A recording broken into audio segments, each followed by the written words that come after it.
வணக்கம். 2026ஆம் ஆண்டு தமிழ்நாடு சட்டமன்ற தேர்தல் எதிர்வரும் ஏப்ரல் 23ஆம் தேதி நடைபெற உள்ளது. அன்றைய தினம் நாம் வாக்குச்சாவடியில் பயன்படுத்தக்கூடிய வாக்குப்பதிவு இயந்திரங்களை தயார் செய்யக்கூடிய பணி இவிஎம் கமிஷனிங் என்று அழைக்கப்படும். நாம் இந்த வீடியோவில் இவிஎம் கமிஷனிங் எவ்வாறு செய்வது என்பதை பார்க்க இருக்கின்றோம். ஒவ்வொரு சட்டமன்ற தொகுதியிலும் ஒரு பேலட் இயந்திரமோ அல்லது 2 பேலட் இயந்திரங்களோ தேவைப்படும். இந்த வீடியோவில் நாம் ஒரு பேலட் இயந்திரத்தை கொண்டு இவிஎம் கமிஷனிங் எவ்வாறு செய்வது என்பதை காண இருக்கிறோம். அத்தோடு கூட வீடியோவின் இடையிலேயே 2 இயந்திரங்களை கொண்டு எவ்வாறு இவிஎம் கமிஷனிங் செய்ய வேண்டும் என்பதையும் நாம் காண இருக்கின்றோம்.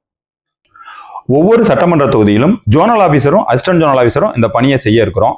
செகண்ட் ரேண்டமைசேஷன் முடிஞ்ச உடனேயே நம்ம சட்டமன்ற தொகுதிக்கு ஒதுக்கப்பட்டிருக்கிற இயந்திரங்கள் ஒவ்வொரு வாக்குச்சாவடிக்கும் செல்லக்கூடிய இயந்திரங்கள் எது என்பது தீர்மானிக்கப்பட்டிருக்கும். இந்த பணியில ஈடுபட்டிருக்கிற ஒவ்வொரு மண்டல அலுவலருடைய டேபிள்லையும் இது மாதிரி ஒரு ஷீட் ஒட்டப்பட்டிருக்கும். இந்த ஷீட்ல முதல் சுற்று, இந்த சுற்றுல எந்த வாக்குச்சாவடியினுடைய இயந்திரத்தை நம்ம சீல் வைக்க போறோம், அந்த வாக்குச்சாவடிக்கு ஒதுக்கப்பட்டிருக்கிற கண்ட்ரோல் யூனிட்டோட எண், பேலட் யூனிட்டோட எண், விவிபேட்டோட எண் உங்களுடைய இருக்கையில ஒட்டப்பட்டிருக்கும். இதே மாதிரி எத்தனை சுற்றுக்கள் நம்ம சீல் வைக்க போறோமோ அத்தனை சுற்றுக்கள்ல நம்ம பயன்படுத்தக்கூடிய இயந்திரங்களின் விவரங்களும் சீட்டா ஒட்டப்பட்டிருக்கும். ஒவ்வொரு சுற்று துவங்கும் போதும் ஒவ்வொரு மண்டல அலுவலருக்கும் அவருடைய இருக்கைக்கு ஒரு விவிபேட் இயந்திரம், ஒரு பேலட் யூனிட் இயந்திரம், ஒரு கண்ட்ரோல் யூனிட் இயந்திரம் கொண்டு வந்து டேபிள்ல வைக்கப்படும். கேண்டிடேட் செட் பண்ணி துவங்கும் போது முதலாவது சுற்றுல இருக்கக்கூடிய முதலாவது மண்டல அலுவலருக்கு அவருக்குரிய இவிஎம் இயந்திரங்கள் வழங்கப்படும். ஒரு மண்டல அலுவலருக்கு ஒரு கண்ட்ரோல் யூனிட், ஒரு பேலட் யூனிட், ஒரு விவிபேட் இயந்திரம் வழங்கப்படும். இல்ல விவிபேட் இயந்திரத்துல மட்டும் சிம்பிள் லோடிங் பண்ணி ஏற்கனவே பெல் இன்ஜினியர்களால் செய்யப்பட்டிருக்கும். ஒவ்வொரு சட்டமன்ற தொகுதியிலையும் குறிப்பிட்ட எண்ணிக்கையில வேட்பாளர்கள் போட்டியிடுவாங்க. இப்ப நம்ம திருப்பத்தூர் தொகுதியில 16 பேர் போட்டியிடுறாங்கன்னா அந்த 16 பேருடைய சின்னங்கள் ஏற்கனவே பெல் இன்ஜினியரால இதுல லோட் செய்யப்பட்டிருக்கும். மண்டல அலுவலருக்கு சிம்பிள் லோட் செய்யப்பட்ட நிலையில தான் உங்கள் இருக்கைக்கு இது வந்து சேரும்.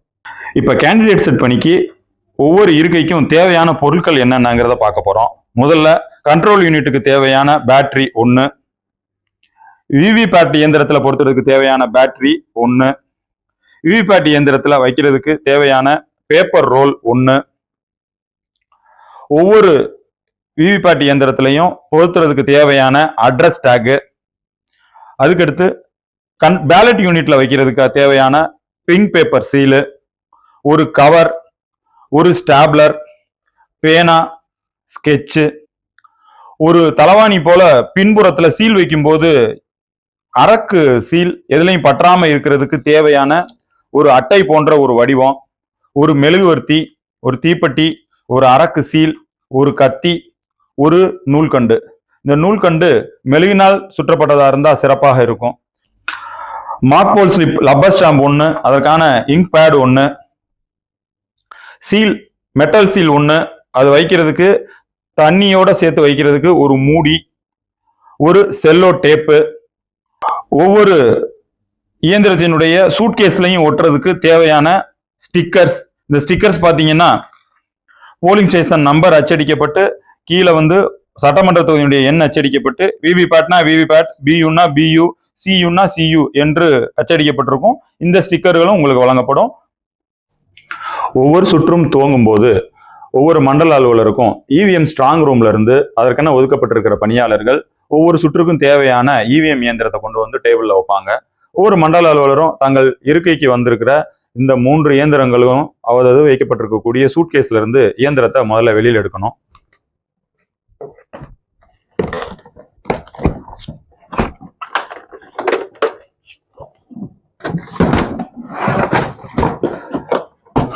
சூட்கேஸ்ல பத்திரமா கீழே வச்சுட்டு இந்த இயந்திரத்துல ஒவ்வொரு கண்ட்ரோல் யூனிட்டுக்கும் பேலட் யூனிட்டுக்கும் விவிபேட்டுக்கும் தனித்தனி எண்கள் இருக்கும். இந்த எண்கள் ஒன்றுக்கு ஒன்று தொடர்பு இல்லாம இருக்கும். ஒவ்வொன்றுமே தனித்தனியான டிஸ்கிரீட்டான எண்கள். சூட்கேஸ்ல இருந்து இயந்திரங்களை வெளியே எடுத்த உடனே அதனுடைய எண்கள் உங்கள் டேபிள்ல ஒட்டப்பட்டிருக்க எண்களோட பொருந்தி போகிறாங்கிறத மண்டல அலுவலர்கள் சரி பார்த்துக்கிறணும். வழங்கப்பட்டிருக்கிற இவிஎம் இயந்திரம் எல்லா நண்பர்களும் சரியா இருக்கான்னு செக் பண்ண பிறகு இந்த இயந்திரத்தை ஒவ்வொன்றா சீல் வச்சு நாம கேண்டிடேட் செட்டுக்கு தயார்படுத்த போறோம். அதுல முதலாவது நம்ம சீல் வைக்க போற இயந்திரம் பேலட் யூனிட். நமக்கு கொடுக்கப்பட்டிருக்கிற பேலட் யூனிட்டை சீல் வைக்கிறதுக்கு நமக்கு தேவையான பொருட்கள் என்னென்னு பார்த்தோம்னா, முதல்ல பேலட் யூனிட்ல வைக்கிறதுக்கு வாக்குச்சீட்டு. இந்த தேர்தலில் போட்டியிடக்கூடிய வேட்பாளர்கள் விவரங்கள் இந்த வாக்குச்சீட்டில் அச்சடிக்கப்பட்டிருக்கும். வீடியோவில் காட்டக்கூடியது டம்மி வாக்குச்சீட்டு. ஒரிஜினலான வாக்குச்சீட்டுல உண்மையிலே போட்டியிடக்கூடிய வேட்பாளர்கள் விவரங்களும் கடைசியா நோட்டாவினுடைய பெயரும் இடம்பெற்றிருக்கும். இந்த வாக்குச்சீட்டுல பின்னாடி ரிட்டர்னிங் ஆபீசருடைய கையெழுத்து அல்லது ஃபெசிமலி சிக்னேச்சர் இடம்பெற்றிருக்கும். அதே போல பேலட் யூனிட்டை சீல் வைக்கிறதுக்கு பிங்க் பேப்பர் சீல் ஒன்று கொடுத்துருப்பாங்க. இந்த பிங்க் பேப்பர் சீல் 2 போர்ஷன்களை கொண்டது. 2 போர்ஷன்லையும் ஒரே எண்கள் தான் இருக்கும். எதற்குன்னா ஒரு சீலை மேலவும் ஒரு சீலை கீழையும் நம்ம வைக்க போறோம். இந்த பிங்க் பேப்பர் சீல்ல பெல் இன்ஜினியருடைய கையெழுத்தும் ரிட்டர்னிங் ஆஃபீஸருடைய கையெழுத்தும் இருக்கும். வந்திருக்கக்கூடிய ஏஜென்ட் யாராவது இதுல கையெழுத்து போடணும்னு விருப்பப்பட்டாங்கன்னா அவங்க கூட இதுல கையெழுத்து போடலாம். அதற்கு அடுத்தபடியா பேலட் யூனிட்டை சீல் வைக்கிறதுக்கு நமக்கு 4 அட்ரஸ் டேக் வேணும். அந்த அட்ரஸ் டேக்குகள்ல கேட்கப்பட்டிருக்க விவரங்களை நாம முதல்ல பூர்த்தி பண்ணி வச்சுக்கிறணும். ஒவ்வொரு அட்ரஸ் டேக்லையும் இந்த விவரங்களை பூர்த்தி பண்ணணும். இப்போ நம்ம பேலட் யூனிட்டை சீல் வைக்க போறோம். அதனால இந்த அட்ரஸ் டேக்ல மேல சட்டமன்ற தொகையினுடைய எண் 185 திருப்பத்தூர் என்பதை பூர்த்தி பண்ணிக்கிறணும். அதுக்கு அடுத்தபடியா பியு இயந்திரத்தினுடைய எண்ணை பூர்த்தி பண்ணிக்கிறணும். அதுக்கு அடுத்தபடியா வாக்குச்சாவடியினுடைய எண், அதாவது இங்க 1 பஞ்சாயத்து யூனியன் பிரைமரி ஸ்கூல் முசுண்டப்பட்டி அப்படிங்கிற வார்த்தை பூர்த்தி பண்ணிருக்கணும். கடைசியா டேட் ஆஃப் போல் வாக்குப்பதிவு நாள் 23/4/2026 என்றதை பூர்த்தி பண்ணிக்கிறோம். இது மாதிரி நம்ம பேலட் யூனிட்டுக்கு மொத்தம் 4 அட்ரஸ் டேக் தேவை. 4 அட்ரஸ் டேக்ல இந்த விவரங்களை பூர்த்தி பண்ணி வச்சுக்கோ. இப்போ பியு இயந்திரத்தை கேண்டிடேட் செட்டுக்கு தயார்படுத்த போறோம். அதுக்கு இந்த இயந்திரத்துல வாக்குச்சீட்டை பொருத்தி இந்த இயந்திரத்தை சீல் வைக்கிற பணியை இப்ப மேற்கொள்ள போறோம். முதல்ல நமக்கு கொடுக்கப்பட்டிருக்கிற பியு இயந்திரத்தை சூட்கேஸ்ல இருந்து வெளியே எடுத்து வச்ச உடனே இந்த நிலைமையில இருக்கும். இப்ப இந்த இயந்திரத்தினுடைய உள்புறத்தை திறக்கிறோம். அதுக்கு 2 புறமும் கொடுக்கப்பட்டிருக்கிற நீல நிற இந்த காது போன்ற பகுதியை திறந்தோம்னா இங்க சூட்கேஸ்ல இருக்கக்கூடிய பட்டன் மாதிரி ஒரு லேச்சஸ் இருக்கும். இந்த 2 லேச்சஸையும் கவனமா பின்புறமா அமுக்கணும்னு சொன்னா இதனுடைய உட்புறத்தை திறக்கலாம். திறந்தோம்னா இது போன்ற வடிவம் உள்ள இருக்கும். இதுதான் ஓட்டு போடக்கூடிய பகுதி, பேலட் பட்டன் அப்படின்னு சொல்லுவோம். ஒவ்வொரு தொகுதியிலையும் எத்தனை வேட்பாளர்கள் போட்டியிடுறாங்களோ அந்த எண்ணிக்கைக்கு தகுந்தவாறு இந்த பேலட் பட்டன் நம்ம தயார்படுத்தணும். மொத்தம் ஒரு இயந்திரத்துல 16 பட்டன் இருக்கும். எத்தனை வேட்பாளர்கள் போட்டியிடுறாங்களோ அத்தனை வேட்பாளர்கள் எண்ணிக்கைக்கு நிகரான இந்த பேலட் பட்டன்களை அன்மாஸ்கிங்னு சொல்லுவாங்க, மூடியை திறந்து வைத்துக்கொள்ளணும். இப்ப நம்ம பார்க்கக்கூடிய உதாரணத்துல 16 வேட்பாளர்கள் போட்டியிடுறதுனால 16 பேலட் பட்டன்களையும் நாம அன்மாஸ்கிங் பண்ணி வச்சுக்கிறோம். இந்த இயந்திரத்தினுடைய இந்த பேலட் பட்டனை இப்படி அமுக்கி பார்த்தோம்னா இந்த பட்டன் நல்லா வேலை செய்யுதாங்கிறத நாம முதல்லயே சோதிச்சு பார்த்துக்கலாம். ஏதாவது ஒரு சில பட்டன்கள் பழுதா இருந்துச்சுன்னா இந்த நிலையிலேயே நாம அதை கண்டுபிடிப்பதுக்கு ஈஸியாக இருக்கும். இப்போ நம்ம இந்த 16 பட்டனையும் அன்மாஸ்க் பண்ணி வச்சுட்டோம். அடுத்தபடியாக பேலட் செக்ஷன், இந்த பேலட் ஸ்கிரீன் என்ற பகுதியை நாம திறக்கணும். அப்படி திறக்கிறதுக்கு இதன் உள்புறமா மொத்தம் 4 லேச்சஸ் இருக்கும். அந்த 4 லேச்சஸ்ல இந்த 2 லேச்சஸையும் லைட்டா நாம அட்ஜஸ்ட் பண்ணோம்னாலே இந்த ஸ்கிரீன் பகுதியை திறந்துடலாம். இந்த நடுவில் இருக்கக்கூடிய 2 லேச்சஸ்ல தான் நாம நூலை வச்சு சீல் பண்ண போறோம். அதனால இதை நம்ம தொட வேண்டியதில்லை. இந்த 2 லேச்சஸையும் தொட்டோம்னா இப்படி லைட்டா உள்ள அமுக்கி விட்டோம்னாலே வெளியில அந்த ஸ்கிரீன் ஆனது திறந்துடும். இப்போ இந்த நிலையில நமக்கு இயந்திரம் இருக்கும். இதுல நம்முடைய பேலட் பேப்பரை நாம பொருத்த போறோம். இது டெமோ பேப்பருங்கிறதுனால 6 எண்களும் 0 இருக்குது. உங்களுக்கு வழங்கப்படக்கூடிய பேலட் பேப்பர்ல இங்க எண்கள் அச்சிடப்பட்டிருக்கும். இந்த எண்களை நாம சரியா இருக்கான்னு பார்த்துக்கிட்டு இந்த பேலட் பேப்பருக்கு பின்னாடி ரிட்டர்னிங் ஆஃபீஸருடைய கையெழுத்து அல்லது ஃபெசிமல் சிக்னேச்சர் குத்திவைக்கப்பட்டிருக்கா அப்படிங்கிறதையும் சோதனை செஞ்சுக்கிறணும். அடுத்தபடியா இந்த பேப்பரை இதுல நாம பொருத்த போறோம். அதற்கு இந்த பேலட் ஸ்கிரீன் பக்கத்துல 2 முள் போன்ற பகுதிகள் கொடுக்கப்பட்டிருக்கும். இது எதுக்காக அப்படின்னா இந்த பேப்பர் நகராம இருப்பதுக்காக இது கொடுக்கப்பட்டிருக்கு. நம்முடைய தொகுதியில 16 வேட்பாளர்கள் போட்டியிடுறாங்க. 15 வேட்பாளர்களும் கடைசியா ஒரு நோட்டா பட்டணும். அதற்கு இந்த பேப்பரை பொருத்தும் போது நம்ம கவனிக்க வேண்டியது என்னன்னா இந்த பேலட் பட்டனுக்கு மேல ஒவ்வொரு வேட்பாளரையும் பிரிச்சு காட்டுவதற்கு ஒரு கோடு வழங்கப்பட்டிருக்கும். அதே போல அச்சடிக்கப்பட்டிருக்கிற இந்த பேலட் பேப்பர்லையும் ஒரு குறுக்கு கோடு வரையப்பட்டிருக்கும். இந்த பேலட் பேப்பர்ல இருக்கிற கோடும் இயந்திரத்துல இருக்கிற கோடும் நேராக இருக்குதாங்கிறத நாம உறுதிப்படுத்திக்கிறணும். நேரங்கள்ல வேகமா பொருத்தும் போது இந்த கோடு சற்று இறங்கி இருக்கிற வாய்ப்பு இருக்கு. அப்படி இறங்கி இருந்தா தேர்தல் அன்னைக்கு வேட்பாளரினுடைய முகவர்கள் பூத்துல தங்களுடைய ஆட்சேபனையை தெரிவிப்பாங்க. அதனால கேண்டிடேட் செட் செய்யக்கூடிய நம்முடைய ஜோனல் ஆபீசர்ஸ் இந்த விவரத்தை கொஞ்சம் கவனமா பார்க்கணும். இப்ப நாம நேரா இந்த கோடு இருக்கிறது மாதிரி இந்த பேலட் பேப்பரை வச்சுட்டு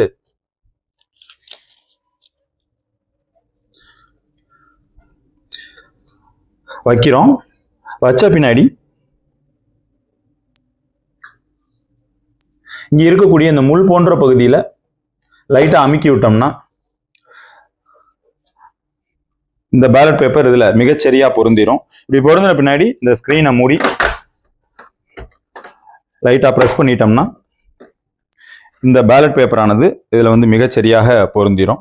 இப்படி பொருந்தின பின்னாடி நாம அடுத்து உள்ளுக்குள்ள இதை சீல் வைக்கக்கூடிய பணியை செய்ய போறோம். ஸ்டார்ட். இந்த பேரல் ஸ்க்ரூனுடைய பின்பகுதியில 4 லேச்சஸ் இருக்கும். அதுல நடுவில் இருக்க அந்த 2 லேச்சஸ்க்கு நடுவுல சிறு துளைகள் இருக்கும். அந்த துளை வழியா அந்த நூலை கொடுத்து நாம இப்ப சீல் வைக்கிற வேலையை செய்ய போறோம். இப்படி கொடுத்த பின்னாடி இந்த லேச்சஸ் கிட்ட இங்கனுக்குள்ள ஒரு முடிச்சு நம்ம ஃபர்ஸ்ட் போட்டுறணும்.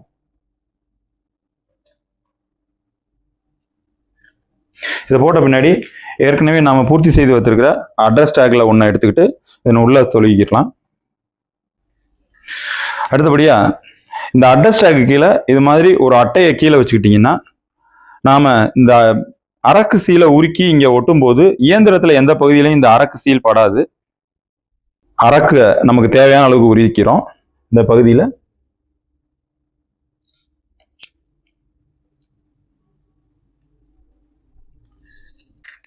இந்த அட்ரஸ் டேகை ஒரு செல்லோ டேப் போட்டு ஒட்டுறது ரொம்ப அவசியமானது. அதுக்கு இந்த அட்ரஸ் டேகை இப்படி நடுப்பகுதியில் வச்சுட்டு ஒரு நீளமான செல்லோ டேப்பை எடுத்து இந்த அட்ரஸ் டேக் நகராது. இப்போ நம்ம மூடும்போது பேலட் யூனிட் பகுதியானது எந்த விதமான இடையூறும் இல்லாமல் திறந்த வழியில் இருக்கிறதுக்கு சரியா இருக்கும். இப்போ நாம பார்க்கக்கூடிய தொகுதியில ஒரே ஒரு பேலட் யூனிட் மட்டும் பயன்படுத்துறோம். அதனால இந்த தம்பில் வந்து 0-1 என்ற பொசிஷன்ல இருக்கணும். ஒரு சில சட்டமன்ற தொகுதியில 2 இயந்திரங்கள் பயன்படுத்தலாம். அப்படி பயன்படுத்தினோம்னா நாம முதல் இயந்திரத்துக்கு 0-1 வைக்கணும், இரண்டாவது இயந்திரத்துக்கு 0-2 வைக்கணும். இந்த வீல் எண் நம்ம சரியா வைக்கலைன்னு சொன்னா இயந்திரத்தை நாம தொடரில் இணைக்கும் போது BU01 not responding, BU02 not ரெஸ்பாண்டிங்னு எரர் காட்டும். அந்த அளவுக்கு இது முக்கியமானது. அதனால இந்த இயந்திரத்தை மிகச்சரியா 0-1 வச்சிடணும். இப்ப இந்த இயந்திரத்தை நாம மூடிடலாம். மூடும்போது 16 பட்டனும் திறந்திருக்கா அப்படிங்கிறத மீண்டும் ஒரு முறை சரி பார்த்துக்கலாம். மூடிடுறோம். மூடின பின்னாடி இந்த இயந்திரத்தின் மேல ஒரே ஒரு BU பயன்படுத்துற நிகழ்வுல நாம பிரெய்லி ஸ்டிக்கர் எதுவும் ஒட்ட வேண்டியதில்லை. ஒன்றுக்கு மேற்பட்ட இயந்திரங்கள் பயன்படுத்தும் போது பார்வையற்ற வாக்காளர்கள் இந்த இயந்திரத்தை அடையாளம் காண்றதுக்காண்டி இந்த BU இயந்திரத்தினுடைய மேற்பகுதியில பிரெய்லி ஸ்டிக்கர் ஒன்று ஓட்டப்படும். அந்த ஸ்டிக்கர் ஆனது முதல் இயந்திரத்துக்கு சிவப்பு வண்ணத்திலையும் இரண்டாவது இயந்திரத்துக்கு நீல வண்ணத்திலையும் இருக்கும். ஸ்டிக்கர் ஓட்டுற பணிக்கு மாற்றுத்திறனாளிகள் பள்ளியிலிருந்து ஆசிரியர்கள் நியமிக்கப்பட்டிருப்பாங்க. இவங்க கேண்டிடேட் செட் பணியின் போது அந்தந்த சட்டமன்ற தொகுதியில பணியில இருப்பாங்க. அவங்க இந்த ஸ்டிக்கர் ஓட்டுற பணியை செய்வாங்க. இந்த ஸ்டிக்கர்ல புள்ளிகளாக எழுத்துக்கள் பதியப்பட்டிருக்கும். இதை அவங்க பார்வையற்ற மாற்றுத்திறனாளி வாக்காளர்கள் தடவி பார்த்து இது பேலட் யூனிட் 1-2 அவங்க தெரிஞ்சுக்கலாம். அந்த காரணத்துக்காக தான் இந்த பிரெய்லி ஸ்டிக்கர் ஒட்டப்படுது. அடுத்து இந்த பேலட் யூனிட்டை அட்ரஸ் டேக் கொண்டு சீல் வைக்க போறோம். அதற்கு ஒரு நூலை கட் பண்ணி எடுத்துக்கிட்டு இந்த பேலட் யூனிட்டினுடைய கீழ்ப்புறத்துல இருக்கக்கூடிய துளை போன்ற பகுதியில நூலை வச்சு கட்டிக்கிறோம். இப்ப எப்படி கீழே நம்ம அட்ரஸ் டேக்கை கட்டணுமோ அதே மாதிரி மேலையும் கட்டிக்கிறோம். மேலையும் இதே மாதிரி அட்ரஸ் டேக்கை கட்டிக்கிறோம். இப்ப சீல் வைக்க போறோம். இப்ப இயந்திரத்தை அட்ரஸ் டேக் போட்டு சீல் வச்சிட்டோம். அடுத்தபடியா இந்த பிங்க் பேப்பர் சீலை பொருத்த போறோம்.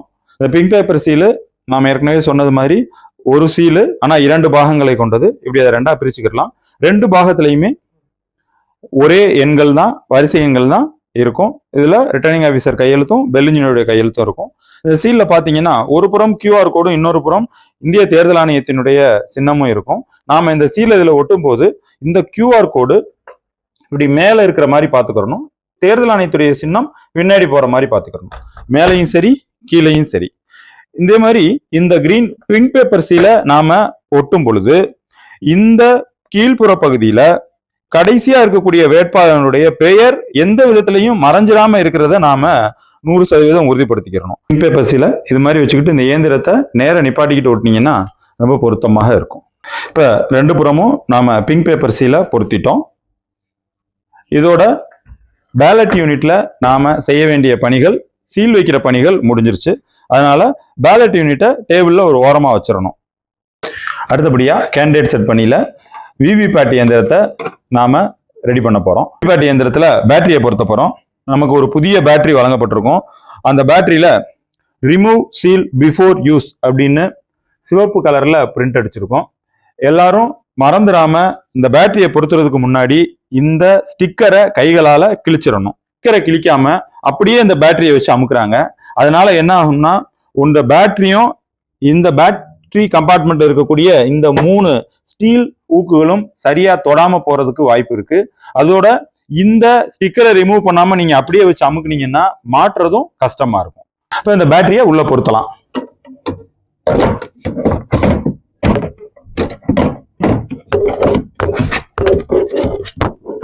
பேட்டரியை பொறுத்த பிறகு இந்த பேட்டரி கம்பார்ட்மெண்ட்டை சும்மா மட்டும் மூடி வச்சா போதும். இதை சீல் பண்ண வேண்டிய அவசியம் கிடையாது. அடுத்தபடியா பேப்பர் ரோல் கம்பார்ட்மெண்ட் பகுதியில் நாம பேப்பர் ரோலை பொறுத்து போறோம். அதுக்கு இந்த இயந்திரத்தை பின்புறமா பார்த்து இந்த கருப்பு கலர் சுவிட்ச் வெர்டிகலா செங்குத்தா இருந்தா ஒர்க்கிங் மோடுன்னு அர்த்தம், கிடைமட்டமா இருந்துச்சுன்னா டிரான்ஸ்போர்ட் மோடுன்னு அர்த்தம். இந்த பேப்பர் ரோல் கம்பார்ட்மெண்ட்டை நாம பொறுத்துறதுக்கு இந்த இயந்திரம் வெர்டிகலா அதாவது ஒர்க்கிங் மோடுல இருந்தாதான் இந்த பேப்பர் ரோல் கம்பார்ட்மெண்ட்டை நாம பொருத்த முடியும். அதனால முதல்ல இந்த இயந்திரத்தின் பின்புறம் இந்த கருப்பு நிற சுவிட்ச் ஆனது வெர்டிகலா ஒர்க்கிங் மோட்ல இருக்காங்கிறத செக் பண்ணிக்கிறணும். இப்ப இது ஒர்க்கிங் மோட்ல இருக்கு. இந்த பேப்பர் ரோல் கம்பார்ட்மெண்ட்டை திறந்தோம்னா உள்ளுக்குள்ள இது போன்ற ஒரு நாப் இருக்கும். இந்த நாபை இந்த பேப்பர் ரோல் கம்பார்ட்மெண்ட்டுக்குள்ள நாம செலுத்திக்கிறோம். இப்படி உள்ள செலுத்திட்டோம்னா இந்த பேப்பர் ரோல் இந்த நாப்ல உட்காந்துரும். இப்படி உட்கார்ந்த பின்னாடி நாம கவனிக்க வேண்டியது, இந்த பேப்பர் ரோலை இப்படியும் நாம இந்த இயந்திரத்துக்குள்ள பொருத்தலாம். இப்படிதான் பொருத்தணும். இப்ப இந்த பேப்பர் ரோலை உள்ள இருக்கக்கூடிய இந்த நாபை அதனுடைய பொசிஷன்ல உட்கார வச்சுட்டு இந்த பேப்பரை சொருகும் போது இங்க ஒரு கம்பி கொடுக்கப்பட்டிருக்கும். அந்த கம்பிக்கு கீழே தான் இந்த பேப்பரை கொடுத்து சொருகணும். கம்பிக்கு மேல தவறுதலாக ஒரு சில பேர் இது போல கொடுத்துருவாங்க. இப்படி கொடுத்துருவாங்க. இப்படி கொடுக்க கூடாது. கம்பிக்கு கீழே தான் கொடுக்கணும். இது போல இந்த பேப்பர் ரோலை இந்த கம்பிக்கு கீழே கொடுத்துட்டு உள்ளுக்குள்ள கைகளால லைட்டா தள்ளி விட்டுட்டு இங்க நம்ம இந்த இடத்துல ஒரு சுழலக்கூடிய பட்டன் கொடுத்துருப்பாங்க. இந்த பட்டனை இப்படி சுழற்றுவதன் மூலமாக இந்த பேப்பரை இந்த போர்ஷனுக்குள்ள நாம சொருகிடலாம். இது போல கிளாக் வைஸ்ல இந்த பட்டனை லைட்டா சுத்தினா போதும். காட்சி பகுதி விண்டோ ஸ்கிரீன். இப்ப இந்த பட்டனை சுத்த இந்த வெள்ளை பேப்பர் உள்ள வர்றதை பார்க்கலாம். நீங்க இப்படி ஒரு குறிப்பிட்ட அளவு இந்த பேப்பர் வருதாங்கிறத நாம செக் பண்ணிக்கிறணும். விவிபேட்டோடைய பேப்பர் ரோல் கம்பார்ட்மெண்ட்டோட ரெண்டு புறமும் இருக்கக்கூடிய சீல் வைக்கக்கூடிய பகுதியை நாம சீல் வைக்கணும். அதுக்கு இந்த ஒரு புறத்துல நூலை விட்டுக்கலாம். இப்ப விவிபேட்டனுடைய பேப்பர் ரோல் கம்பார்ட்மெண்ட் செக்ஷனை ரெண்டு புறமும் நாம அட்டாச்டாக் கட்டி சீல் வச்சோம். இப்ப இந்த இயந்திரத்துல நாம செய்ய வேண்டிய வேலைகள்ல பெரும்பாலானவை முடிஞ்சு. இறுதியாக இந்த இயந்திரத்தின் பின்புறம் இந்த கருப்பு கலர் சுவிட்சை கிடைமட்ட வடிவத்துல ஹரிசாண்டல் பொசிஷனுக்கு கொண்டு வந்துடணும். கேண்டிடேட் செட் பணியில ஒரு 100% இயந்திரங்களை நாம கேண்டிடேட் செட் பணியின் போது சீல் வைக்கிறோம்னா அதுல 5% இயந்திரங்கள்ல 1000 மாதிரி வாக்குப்பதிவுகள் பதிவு செய்யணும். அது மாதிரி 1000 மாதிரி வாக்குகள் பதிவு செய்யக்கூடிய நேர்வுல அந்த மாதிரி விவிபேட் இயந்திரத்துல இந்த சீலை நம்ம வைக்கக்கூடாது. ஏன்னா நம்ம இந்த இயந்திரத்தை வச்சு ஒரு 1000 ஓட்டு போடுறோம்னா இந்த பேப்பர் ரோல் முழுவதும் காலி ஆயிரும். இந்த பேட்டரியும் கூட பலவீனம் ஆயிரும். அதனால அந்த 5% இயந்திரங்கள்ல நாம இந்த அட்ரஸ்டாக் கொண்டு சீலிட வேண்டிய அவசியம் இல்லை. அந்த இயந்திரங்களை 1000 வாக்குகளுக்கு நாம காலையிலேயே கொடுத்துடணும். அந்த வாக்குகள் பதிவு செய்து சரியா அந்த பணிகள் முடிவு செய்து வந்த பின்னாடி புதிய பேட்டரியும் புதிய பேப்பர் ரோலும் பிக்ஸ் பண்ணி அதுக்கப்புறம் தான் அந்த 5% இயந்திரங்களுக்கு இந்த அட்ரஸ்டாக் போட்டு சீல் வைக்கணும். இதை கொஞ்சம் கவனத்துல வச்சுக்கணும். இதுவரைக்கும் இந்த கேண்டிடேட் செட் பண்ணியில பேலட் யூனிட் மற்றும் விவிபேட் இயந்திரம் ஆகிய ரெண்டையும் சீல் வச்சு முடிச்சிருக்கிறோம். அடுத்ததாக நம்ம பார்க்க போறது கண்ட்ரோல் யூனிட். இந்த கண்ட்ரோல் யூனிட்டை சூட்கேஸ்ல இருந்து வெளியே எடுத்த உடனே இந்த இயந்திரத்தினுடைய மேற்பகுதியில பேட்டரி செக்ஷன் என்ற ஒரு பகுதி இருக்கும். இதை திறந்து இதுல ஒரு புதிய பேட்டரியை நாம பொருத்திக்கலாம். இந்த ஸ்டிக்கரை பிரிச்ச பின்னாடி இந்த 3 துளைகள் தெரியும். இப்ப நம்ம புதிய பேட்டரியை கண்ட்ரோல் யூனிட்ல பொருத்திக்கலாம். தற்பொழுது கேண்டிடேட் செட் செய்வதற்கு இவிஎம் இயந்திரத்தினுடைய 3 பாகங்களான பேலட் யூனிட், விவிபேட் மற்றும் கண்ட்ரோல் யூனிட் ஆகியவற்றை முழுமையா தயார் பண்ணியிருக்கிறோம். இதுக்கு தேவையான சீல்களை நாம பொருத்திருக்கிறோம். இந்த பணியின் போது கண்ட்ரோல் யூனிட் இயந்திரத்தை இதற்கப்புறமும் நாம கையாளும் போது இந்த கண்ட்ரோல் யூனிட்டினுடைய நடுப்பகுதியில பிங்க் பேப்பர் சீல் ஒன்று இருக்கும். இந்த சீல் எஃப்எல்சி பணியின் போது அந்த அலுவலர்களால பொருத்தப்பட்ட சீல். நாம கேண்டிடேட் செட் பணியின் போது இந்த பிங்க் பேப்பர் சீல் எந்த விதத்திலும் சேதமடைந்திராமல் கவனமாக கையாள வேண்டும். இப்போ கேண்டிடேட் செட் பண்றதுக்கு இந்த 3 இயந்திரத்தையும் ஒன்னோட ஒன்று இணைக்கணும். இதை இணைக்கக்கூடிய முறை PVC, ballot unit, VVPAT, control unit. Ballot யூனிட்டினுடைய பின்புறம் இருக்கக்கூடிய இந்த வயர்ல இருக்கக்கூடிய லேச்சஸை விவிபேட்ல இணைக்கணும். விவிபேட்டினுடைய வயரை கொண்டு வந்து கண்ட்ரோல் யூனிட்ல இணைக்கணும். பேலட் யூனிட்டை விவிபேட்டோட இணைச்சாச்சு. விவிபேட்டினுடைய சுவிட்சஸ்ல இருக்கக்கூடிய இந்த லாச்சஸை கண்ட்ரோல் யூனிட்ல பொருத்த போறோம். இதுல பொருத்தும் போது பொதுவா எல்லாரும் இந்த 2 கருப்பு சிவப்பு பகுதியை அமுக்கிட்டு மாட்டுவாங்க. அப்படி மாட்டக்கூடாது. மாட்டும் போது இந்த லாட்ச் சுவிட்சினுடைய பின்புறத்தை மட்டும் பிடிச்சிக்கிட்டு ஜஸ்ட் இந்த வண்ணத்துக்கு நேரம் இப்படி அமுக்கணும்னா போதும். அமுக்கும் போதே கிளிக்குங்கிற ஒரு சவுண்ட் வரும். அதன் மூலமா நாம மாட்டிட்டோமா அப்படிங்கிறத உறுதிப்படுத்திக்கலாம்.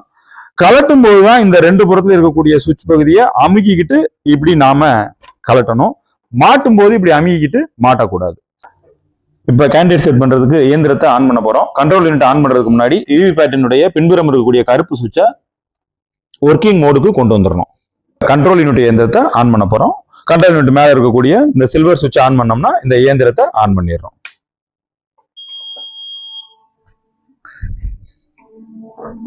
நம்ம ஆன் பண்ண உடனேயே அங்க கண்ட்ரோல் யூனிட்ல செல்ஃப் செக்கிங்கும், இங்க விவிபேட் இயந்திரத்துல செல்ஃப் டெஸ்டிங் ஸ்லிப்பும் ஓட ஆரம்பிக்கும். இந்த செல்ஃப் டெஸ்டிங் ஸ்லிப்பு 7 ஸ்லிப்பு இப்ப நீங்க பாக்குறதுல தெரியும். 7 ஸ்லிப்பு ஒன்னொன்னும் ஓடி ஓடி கட்டாயி உள்ள விழுகும். 3 ஸ்லிப் விழுந்திருக்கு, 4வது ஸ்லிப் விழுந்துகிட்டு இருக்கு. இது மாதிரி மொத்தம் 7 ஸ்லிப் விழுகும். அதே நேரத்துல இங்க கண்ட்ரோல் யூனிட் செயல்பட ஆரம்பிக்குது. டேட்டு டைம் காட்டுது.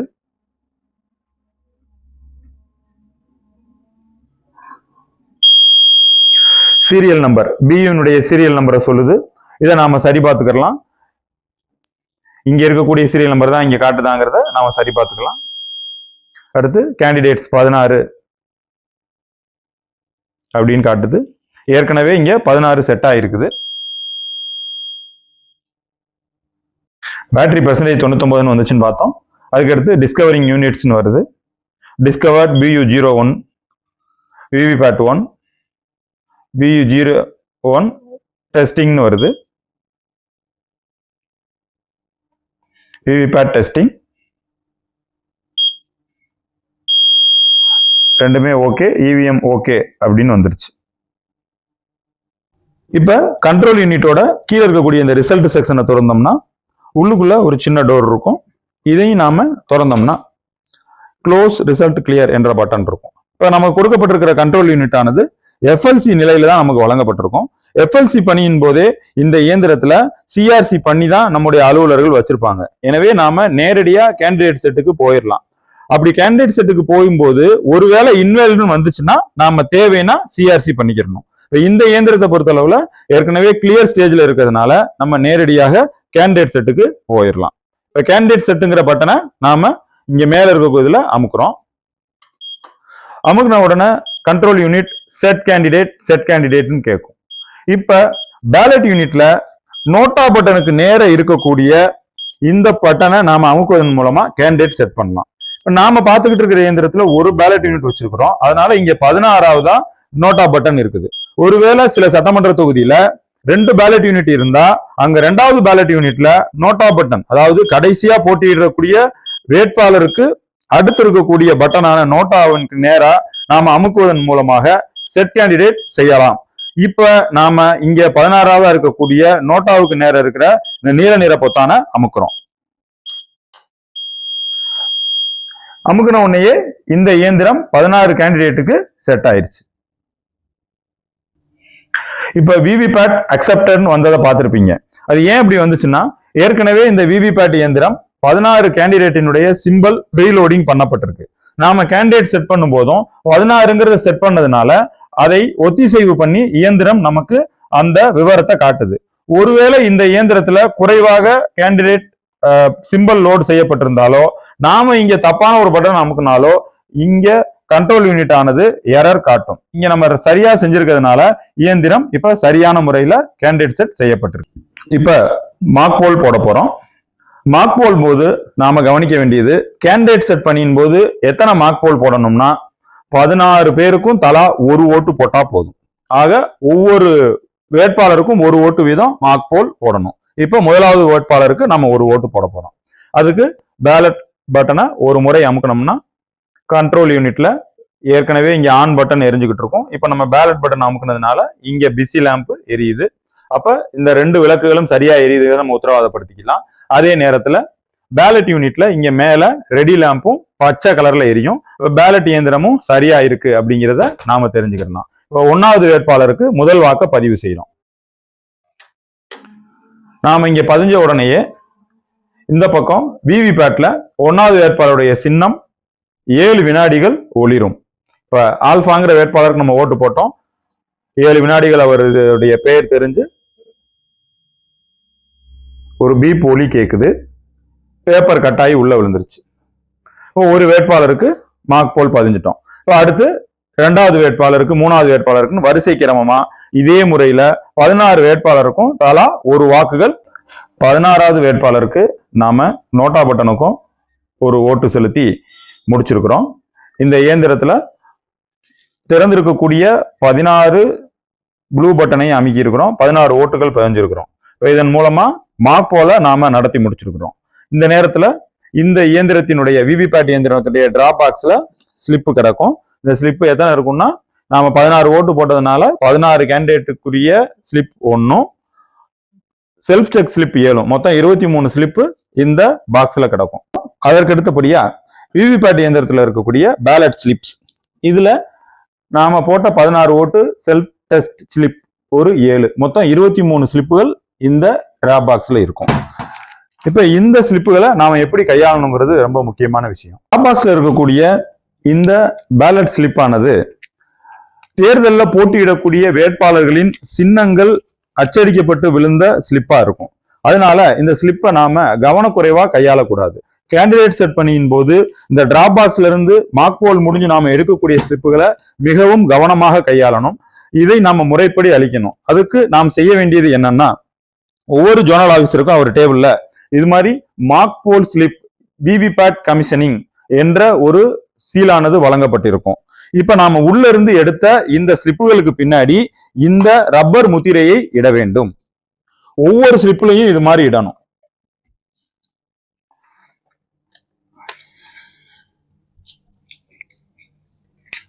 இது போல இயந்திரத்துக்குள்ளிருந்து நாம எடுத்த எல்லா ஸ்லிப்லையும் இது போன்ற ரப்பர் முத்திரைகளை இட வேண்டும்.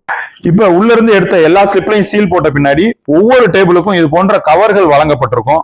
இதுல எந்த ஒரு ஸ்லிப்பும் விடுபட்டுறாம கீழே விழுந்துடாம பத்திரமா இது போன்ற ஒரு கவருக்குள்ள வச்சு மண்டல அலுவலர்கள் இந்த கவரை ஸ்டாப்லர் கொண்டு மூடி இந்த கவருக்கு வெளியே அந்த சட்டமன்ற தொகுதியின் எண், பெயர், போலிங் ஸ்டேஷன் நம்பர் இதை எழுதி மார்க் போல் ஸ்லிப் என்ற வார்த்தையை எழுதி இந்த கவரை உங்கள் இருக்கையில பத்திரமா வச்சிருங்க. இதற்கான நியமிக்கப்பட்ட அலுவலர்கள் வந்து இந்த ஸ்லிப்பை வாங்கிட்டு போய் அவர்கள் இதை அளிப்பார்கள். இதை எப்படி அளிக்கணும்னா, ஒவ்வொரு சட்டமன்ற தொகுதிக்கும் ஸ்ரெட்டிங் மிஷின் கொடுத்திருப்போம். அந்த இயந்திரம் பேப்பரை துண்டு துண்டா கட் பண்ணக்கூடிய இயந்திரம். மார்க் போல் அப்ப நாம செய்யக்கூடிய இந்த பணியின் போது வரும் இந்த ஸ்லிப்புகள் ஸ்ரெட்டிங் மிஷின்ல கொடுத்து அளிக்கப்பட வேண்டும். அந்த அளவுக்கு மண்டல அலுவலர்கள் இந்த ஸ்லிப்புகளுக்கு முக்கியத்துவம் கொடுக்க வேண்டும் என்பதை வலியுறுத்தி கேட்டுக்கொள்கிறோம். அடுத்ததா இவிஎம் இயந்திரத்துல நாம இப்ப பதிவு பண்ண மார்க் போல் ஓட்டுகளை நாம கிளியர் பண்ணணும். அதுக்கு சிஆர்சி உங்களுக்கு தெரிஞ்சதுதான், க்ளோஸ் ரிசல்ட் கிளியர். இந்த பட்டனை நம்ம வரிசையை அமுக்கணும்னா இதுல பதிவான வாக்குகள் கிளியர் ஆயிரும். முதல்ல க்ளோஸ் பட்டன் அமுக்கிறோம். அடுத்து ரிசல்ட்.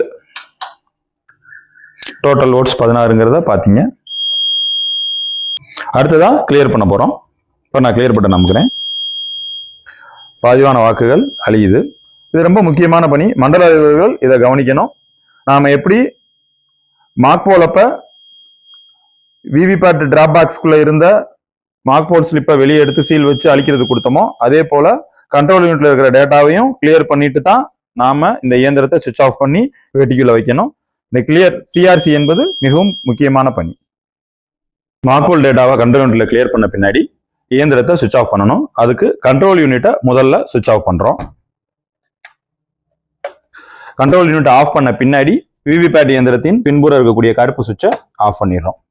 இப்ப இயந்திரத்தை முழுமையா சுவிட்ச் ஆஃப் பண்ணியாச்சு. அடுத்ததா கண்ட்ரோல் யூனிட்டை சீல் வைக்க போறோம். அதுக்கு இந்த 3 இயந்திரங்களையும் நாம கனெக்ட் பண்ணியிருந்த கேபிளை டிஸ்கனெக்ட் பண்ண போறோம். கண்ட்ரோல் யூனிட் இயந்திரத்தை சீல் வைக்க போறோம். கண்ட்ரோல் யூனிட் இயந்திரத்துல மேற்புறம் கீழ்ப்புறம் 2 புறங்கள் இருக்கு. கீழே இருக்கிறது ரிசல்ட் செக்ஷன். இதை நாம சீல் வைக்க வேண்டிய அவசியம் இல்லை. மேல இருக்கிற செக்ஷனை மட்டும்தான் சீல் வைக்க போறோம். மேல பேட்டரி செக்ஷன், இந்த பக்கம் candidate section, candidate set section 2 இருக்கு. இந்த ரெண்டையும் நாம அட்டாச்சா கொண்டு சீல் வைக்க போறோம். முதல்ல கேண்டிடேட் செட் செக்ஷனை நூல் கொண்டு கட்டுறோம்.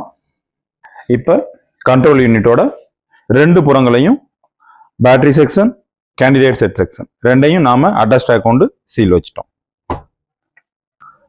இப்ப ஒரு பேலட் யூனிட் வச்சு கேண்டிடேட் செட் பண்றது எப்படின்னு பார்த்தோம். அதே நேரத்தில் சில சட்டமன்ற தொகுதிகளில் 2 பேலட் யூனிட்டுகள் பயன்படுத்தப்படும். அப்போ அந்த 2 பேலட் யூனிட்டுகளை எப்படி இணைக்கிறதுங்கிறத நம்ம இப்போ பார்க்க போறோம்.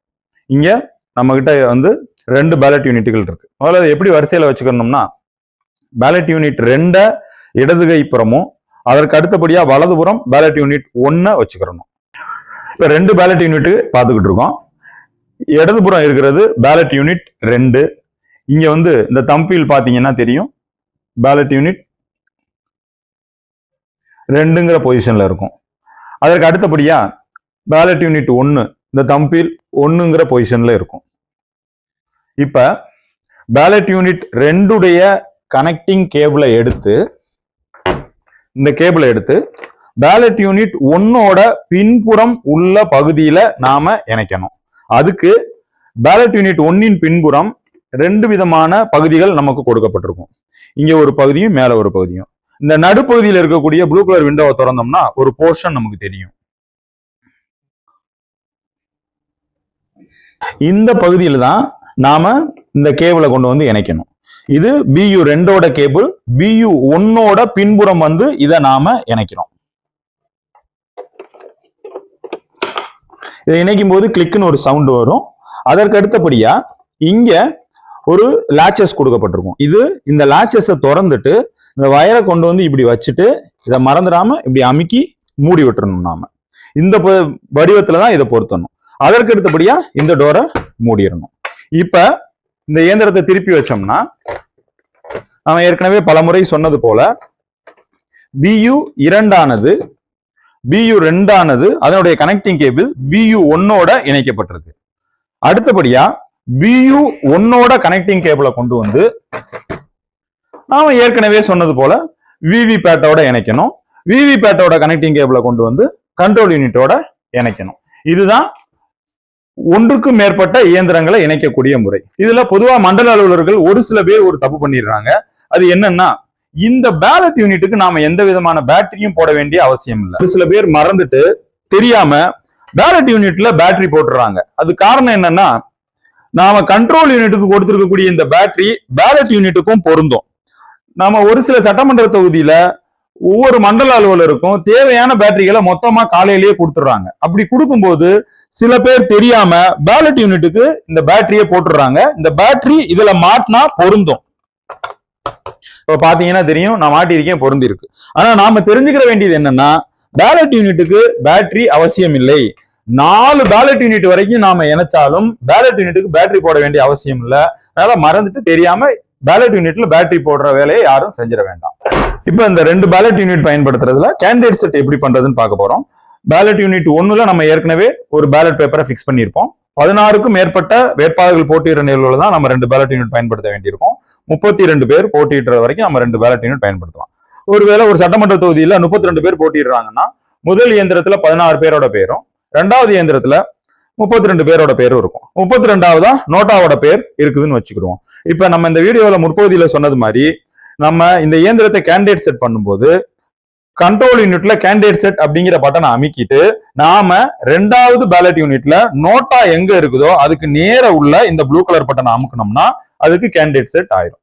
ஒரு பேலட் யூனிட் பயன்படுத்துறதுக்கும் 2 பேலட் யூனிட் பயன்படுத்துறதுக்கும் இதுதான் நாம செய்ய வேண்டிய ஒரு சிறிய வேலை. இப்ப அந்தந்த இயந்திரங்களை அதன் சூட்கேஸ்குள்ள வச்சு வெளியில நூல் கொண்டு கட்டி ஒரு அட்ரஸ் டேக் போட்டணும். இந்த சூட்கேஸ்ல போடக்கூடிய அட்ரஸ் டேக்ல நம்ம எந்த சீலும் வைக்கக்கூடாது. ஏன்னா உங்களுக்கு எல்லாம் தெரியும், இந்த அட்ரஸ் டேக்கை ரெசிடிங் ஆபீசர் அவுத்து மீண்டும் பயன்படுத்துவாங்க. இப்ப இயந்திரத்தை அதனுடைய சூட்கேஸ்குள்ள வச்சிடலாம். சூட்கேஸ்க்கு வெளியில எல்லா சூட்கேஸ்லயுமே 2 துவாரங்கள் இருக்கும். அதுக்காக நீங்க 2 அட்ரஸ் டேக் போட வேண்டியதில்லை. ஒரே ஒரு துவாரத்துல மட்டும் ஒரு நூலும் ஒரு அட்ரஸ் டேக் மட்டும் போட்டால் போதுமானது. 3 சூட்கேஸுக்கும் 3 அட்ரஸ் டேக் போட்டிருக்கோம். இந்த அட்ரஸ் டேக் சீல் வைக்க வேண்டிய அவசியம் கிடையாது. ஸ்டிக்கர் ஒட்டுறதுனால தேர்தல் அன்னைக்கு முதல் நாள் நாம மண்டல அலுவலர்கள் அவரவருக்குரிய இயந்திரங்களை வாக்குச்சாவடி வாரியா அடையாளம் காண்பது மிக எளிதாக இருக்கும். அந்த காரணத்துக்காக தான் இந்த ஸ்டிக்கர் ஓட்டப்படுது.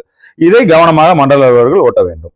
இவ்வாறாக அனைத்து மண்டல அலுவலர்களும் இந்த கேண்டிடேட் செட் பண்ணிய ஒவ்வொரு சுற்றுகள் வாரியாக நல்ல முறையில் நிறைவு செய்ய வேண்டும். இதுல கவனிக்க வேண்டிய விஷயங்கள் என்னன்னா, மார்க் போல் மண்டல அலுவலர்கள் பல சுற்றுகளாக இந்த சீல் வைக்கும் பணியை செய்யும் போது நேரம் கடக்கும் போது மார்க் போல சில பேர் தவிர்த்துறதுக்கு வாய்ப்பு இருக்கு. அப்படி செய்யக்கூடாது. அவசியம் மார்க் போல் நாம ஒவ்வொரு பட்டனுக்கும் அமுக்கி போட்டு பார்க்கணும். அப்பதான் இந்த இயந்திரம் நல்லா வேலை செய்யுதாங்கிறத நம்ம உறுதிப்படுத்த முடியும். அதே மாதிரி கேண்டிடேட் செட் பணியின் போது எந்த ஒரு இயந்திரத்தை சீல் வைக்கும் போதும் நாம அவசரப்பட்டோ அல்லது கவனக்குறைவாகவோ செயல்பற்றக்கூடாது. ஏனென்று சொன்னால் கேண்டிடேட் செட் என்பது வெறும் கேண்டிடேட் செட் செய்யக்கூடிய பணி மட்டுமல்ல, இவிஎம் இயந்திரத்தினுடைய 3 பாகங்களான VVPAT, ballot unit, control unit, இது 3ம் சரியான முறையில இயங்குதா என்பதை நாம உறுதி செய்யக்கூடிய ஒரு பணியும் தான். இதை நாம கவனமா செய்தால்தான் தேர்தல் நாளன்று வாக்குச்சாவடியில இவிஎம் இயந்திரம் சிறப்பான முறையில செயல்படும். ஒருவேளை பழுதடைந்த இயந்திரத்தையோ அல்லது குறைபாடுள்ள இயந்திரத்தையோ நாம கவனக்குறைவா கேண்டிடேட் செட் செய்யும் போது சீல் வச்சு வாக்குச்சாவடிக்கு அனுப்பிச்சிட்டோம்னா தேர்தல் நாளன்று பெரிய அளவுல நமக்கு சிரமத்தை கொடுக்கும். அது மண்டல அலுவலர்களாகிய நமக்கும் அந்த சிரமம் சேரும். அந்த அடிப்படையில இதை மனதில் கொண்டு கேண்டிடேட் செட் பணியின் பொழுது அனைத்து இயந்திரங்களையும் மிகவும் கவனமாக கையாண்டு நல்ல முறையில் இந்த பணியை நிறைவு செய்ய வேண்டும் என சிவகங்கை மாவட்ட ஆட்சியர் சார்பாக உங்கள் அனைவரையும் அன்போடு கேட்டுக்கொள்கிறோம். அனைவருக்கும் நன்றி, வணக்கம்.